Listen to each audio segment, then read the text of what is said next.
it's come from black people. Mm-hmm. I probably have experienced more racism from black people than I have from white people in my life. I think it might make some people upset to hear that, but it's my experience, right? And I'm speaking the truth.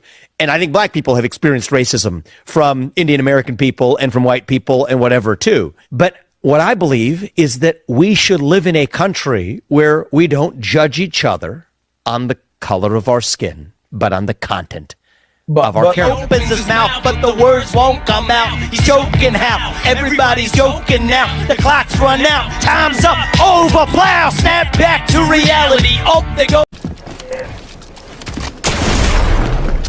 Ah! You stupid bitch! You midslim bitch! Oh, this nigga, man. He sound like Speed. Don't say that either. Please stop saying that. Any black? So no. What I'm hearing from that is that whenever a black person screams to you Caucasian from California, you think that we the same.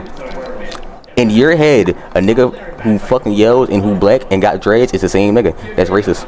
Have you faced racial discrimination during your life, and do you think systemic racism exists in America? I have faced racial discrimination in my life. It has come from people of diverse races. I don't think racism is limited to one race, actually. But I also don't let it ruin my life. Have I stubbed my toe? Yes, I have. Is it pleasant when your toe is stubbed? No, it is not. But you don't let it ruin your life. So hardship is something that happens to you. Victimhood is a choice. Hardship is not the same thing as victimhood. And I reject the narrative of systemic racism because I think it is a fake, made-up concept to apologize for the failures of actual real systems, like a failing educational system that tells poor kids they're trapped in the zip code that they're born in. Failed systems that drive the fatherlessness epidemic in this country by the government fueling it. Many black kids are born into fatherlessness today, many more than were in 1950. Who created that? Lyndon Johnson and the federal government. So they blow woke smoke to deflect accountability for their own failures.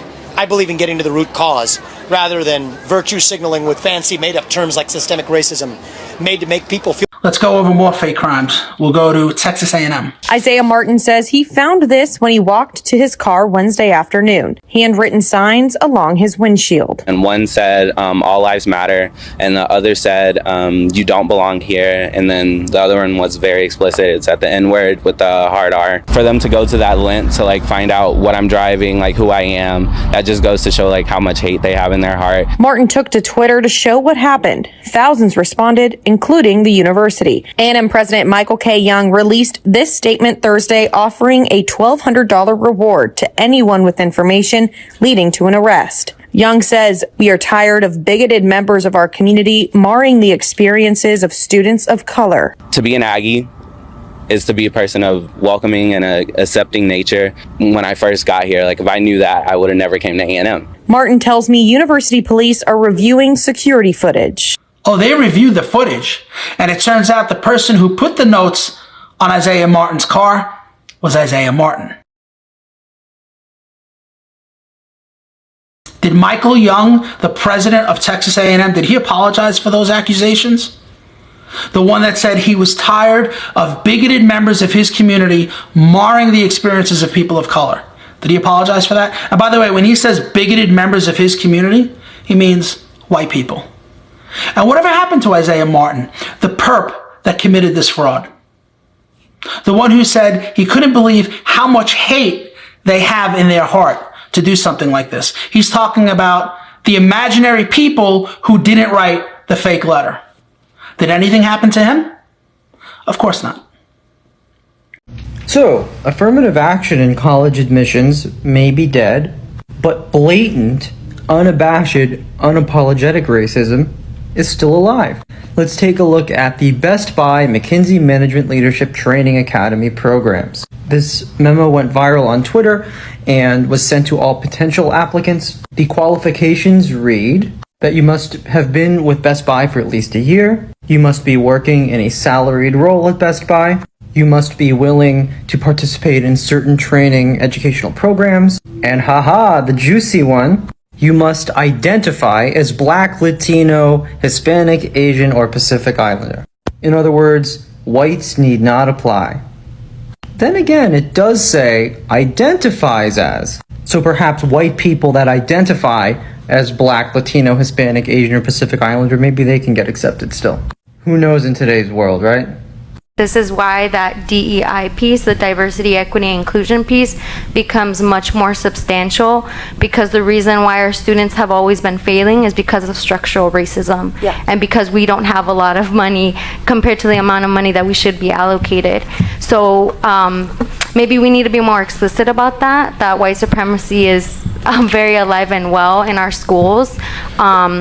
White Christian nationalism, in this report, what we're talking about is it's an anti-democratic political movement that is specifically rooted in racial and religious nationalism. And this movement that's taking place in the United States is part of a larger rise in authoritarianism that's happening all across the globe. And it is, in fact, having an influence on what's happening here, but there are also some very particular manifestations that make US-based white Christian nationalism have some features that we want to be paying attention to. And this political movement uses, I would say, hijacks Christian theological frameworks in order to perpetuate Christian supremacy, white supremacy, and very rigid and patriarchal definitions of gender and family. So the goals of this political movement are ultimately to maintain and reinforce and never let go of power and control for white Christians in the United States. And there's a series of tenets that kind of uphold this political philosophy. I'll just name a few.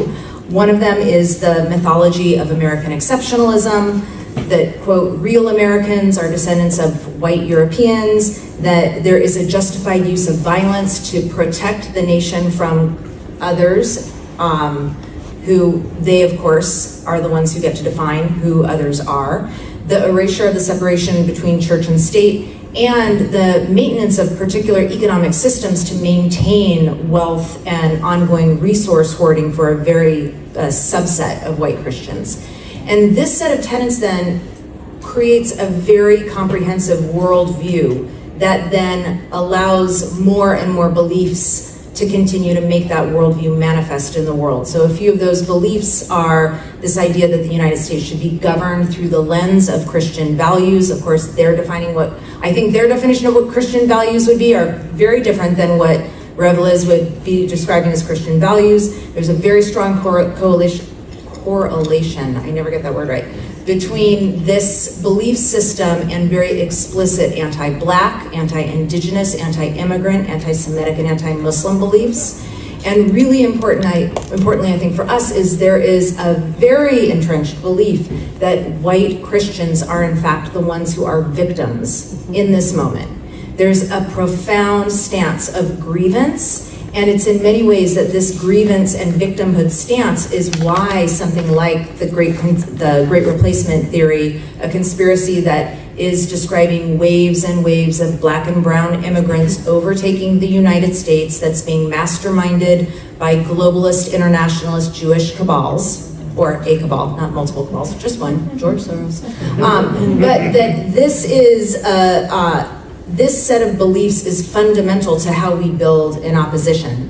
And so when we're thinking about how we are imagining what this opposition, who they are and what they stand for, these are some of the things that we want to keep in mind as we're shaping our own move to offense. And I would say the last thing that feels really important is that, white Christian nationalism in many ways, as Marie said, is absolutely linked to the foundation and formation of this country. It is as old as this country has been. It's embedded, and at the same time there is something modern, and it is because of the demographic shift that's happening where white Christians are no longer a majority, that they have now chosen to move aggressively to replace democracy, let alone representative democracy, but to replace democracy with an authoritarian mechanism as the formal method to retain minority power. And that through doing this, it allows them to not only define and create revisionist history, but ultimately this is a fight on who we are becoming as a country. Who is American? What is the United States? Who belongs? And who gets to decide?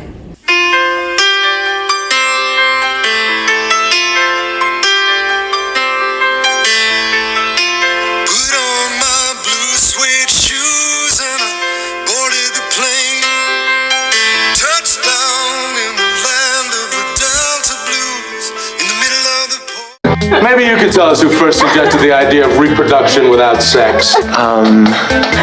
Your wife? Here's Stadium, where our women basketball teams play. We know can dunk, but good fundamentals. That more fun to watch. And look, you're gonna have to relax on the insults, all right? Sit, Ubu, sit. Good dog.